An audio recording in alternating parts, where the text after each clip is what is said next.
Police in the US say 2 officers have been shot and wounded during racial justice protests in the city of Louisville. Demonstrations erupted across the country after it was announced that police would face no charges for killing black woman Breonna Taylor in March. The mayor of Louisville, Taylor's hometown, has declared a curfew for the next 3 nights. Taylor was shot dead when police raided her apartment on a so-called no-knock warrant. 1 officer has been charged, but only with endangering Taylor's neighbours, not with her murder. Her killing was one of several deaths of black people at the hands of police that set off months of anti-racism protests in the United States. Well, our correspondent Stefan Simons is standing by for us in Louisville, Kentucky. Stefan, protests are being held in cities across the US, but you're in Taylor's hometown where she was killed. What's been happening there?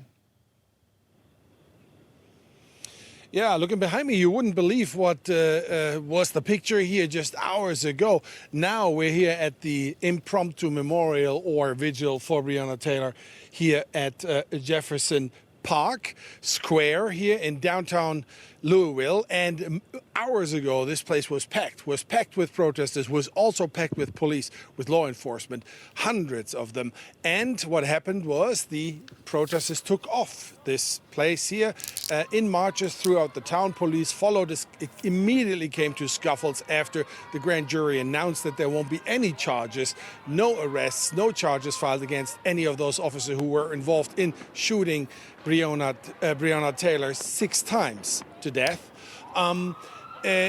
After that, what happened? 46 arrests. Also, I think this number increased. There were more arrests later on, as well as 2 police officers actually got shot. They are in hospital. One is, as we understand, still in surgery, but both officers are not suffering from wounds which are endangering their lives, we're told. And of course, police now is asking for help, public help, in finding more out about who shot them. They have 1 suspect in custody, I would say. Stefan, elaborate for us, if you will, a little bit about this decision that sparked these protests. Why were none of the officers charged with murder or even manslaughter? Excellent question, and I don't have an easy or simple answer for you because I don't know. Law experts don't know. The attorney of the Taylor family doesn't really know and had to succumb to saying, like, this is a total disgrace, this decision.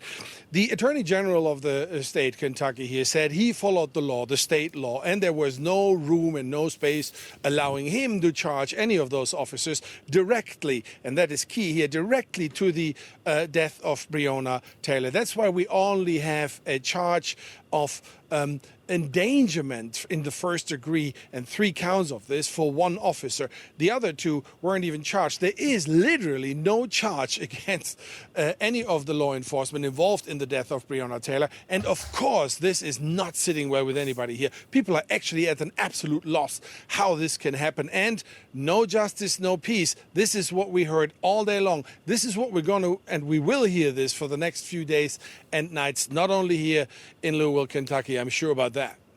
All right, not the end of this story then. Stefan Simons standing by for us in Louisville. Thanks very much for the update.